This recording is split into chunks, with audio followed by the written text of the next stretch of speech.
Hello everyone, welcome to Easy Engineering. I, Professor Khwaja Bulfaiz, welcomes you at this digital learning platform.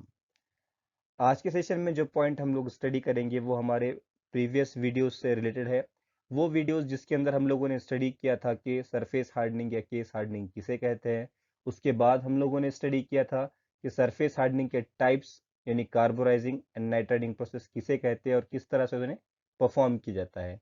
तो generally in दोनों types के ऊपर एक common question exam के अंदर आता है कि इन दोनों के बीच में डिफरेंस लिखिए। तो आज के लेक्चर में हम लोग कार्बोराइजिंग एंड नाइट्राइडिंग प्रोसेस के बीच का डिफरेंस स्टडी करेंगे। आज के कंटेंट स्लाइड में बस इतना ही है कि आज हम लोग एक स्पेशल टाइप का क्वेश्चन स्टडी करेंगे जो कि बेस्ड है कार्बोराइजिंग एंड नाइट्राइडिंग प्रोसेस के डिफरेंस के ऊपर। ठीक है। उसके अलावा सब्सक्राइब टू आवर चैनल जहां आप लोगों को इंजीनियरिंग टॉपिक के एक्सप्लेनेशन प्रोवाइड किए जाते हैं। उसके अलावा पीपीटी के फॉर्म में नोट्स प्रोवाइड किए जाते हैं जिससे आप लोग प्रेफर कर सकते हो या यूज़ कर सकते हो थ्योरेटिकल एग्जाम का स्टडी या प्रिपरेशन करने के लिए। उसके अलावा एक online objective type test organise की जाती है जिसके लिंक डिस्क्रिप्शन बॉक्स में दी हुई है जो कि टोटल फ्री ऑफ कॉस्ट है, जिसे जाके आप लोग ट्राई कर सकते हो और जिसकी वजह से आपका स्टडी और अच्छे से होगा। तो आइए देख लेते हैं कि बेसिकली क्या डिफरेंस होता है carburising process and nitriding process में। Very first point is carburising is a method of heat treatment by which carbon content at the surface of ferrous material is increased. While in case of nitriding process, nitriding is a case hardening process by which nitrogen content at the surface of steel is increased.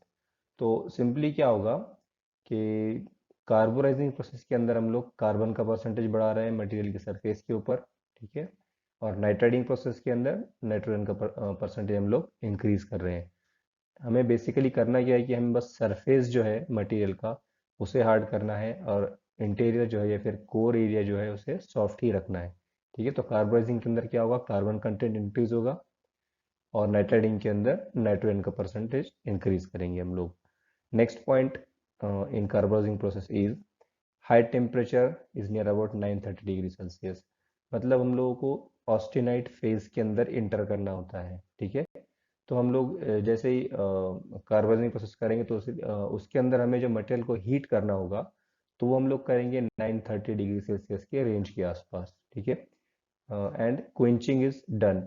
मतलब क्या होगा कि इससे हम लोग cooling जो करेंगे, cooling process जो करेंगे वो हम लोग वाटर कूलिंग करेंगे। ठीक है।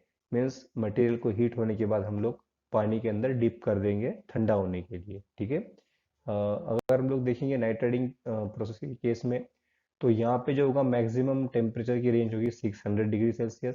मतलब टेम्परेचर या तो 600 होगा या फिर 600 से कम होगा। तो हमारा जो मटेरियल या वर्क पीस हम लोग हीट करेंगे वो 600 या फिर उससे कम डिग्री सेल्सियस तक ही हीट करेंगे। ठीक है। Now next point is quenching is not required. यहाँ पे क्विंचिंग रिक्वायर्ड थी, यहाँ पे क्विंचिंग रिक्वायर्ड नहीं थी।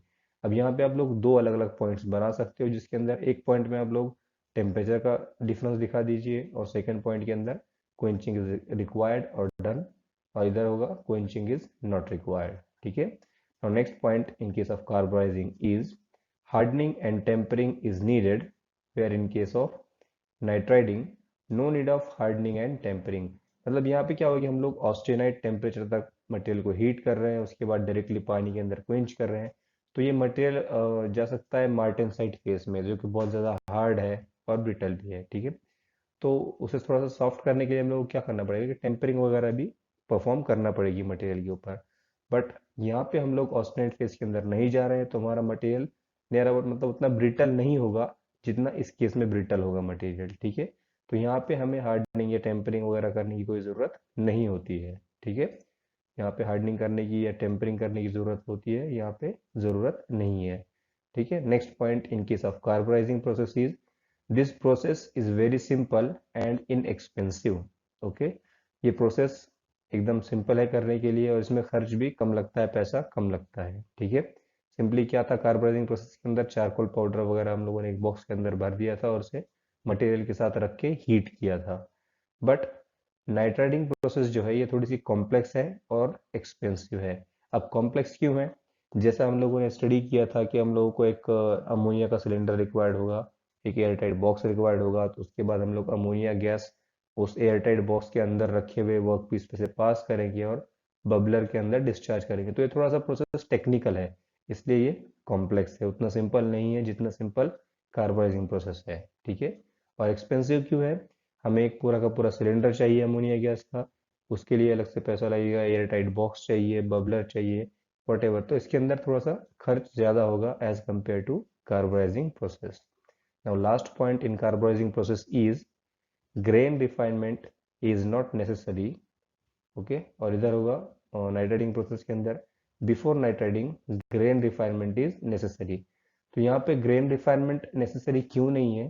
क्योंकि हम लोग यहाँ पे ऑस्टेनाइट टेम्परेचर के अंदर या फिर ऑस्टेनाइट जोन के अंदर इंटर कर रहे हैं, तो वहाँ पे रिफाइनमेंट हो जाता है। बट यहाँ पे हम लोग ऑस्टेनाइट टेम्परेचर तक नहीं जा रहे हैं, तो यहाँ पे नाइट्राइटिंग प्रोसेस परफॉर्म करने से पहले ही हमारे सारे ग्रेन यूनिफॉर्म होने चाहिए। मतलब ग्रेन रिफाइनमेंट यहाँ पे मटेरियल का हुआ होना चाहिए, उसके बाद ही हम लोग नाइट्राइटिंग प्रोसेस परफॉर्म करते हैं। तो ये थे कुछ डिफरेंसेस जिसे आप लोगों को अच्छे से स्टडी करना है। अगर एग्जाम के अंदर इसके ऊपर क्वेश्चन आता है तो इतना अगर आप लोग स्टडी कर लोगे तो आपको आपके आउट ऑफ मार्क्स मिल सकते हैं।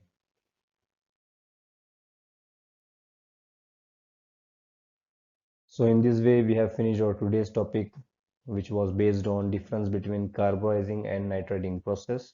अगर आज के टॉपिक पे आपको कोई भी क्वेश्चन हो, क्यूरी हो या कोई पॉइंट नहीं समझा हो तो आप उसे कमेंट बॉक्स में, कमेंट सेक्शन में लिख सकते हो। उसके अलावा कोई सजेशन हो तो उसे भी आप लोग कमेंट बॉक्स में लिख सकते हो। So thank you, thanks for the watching.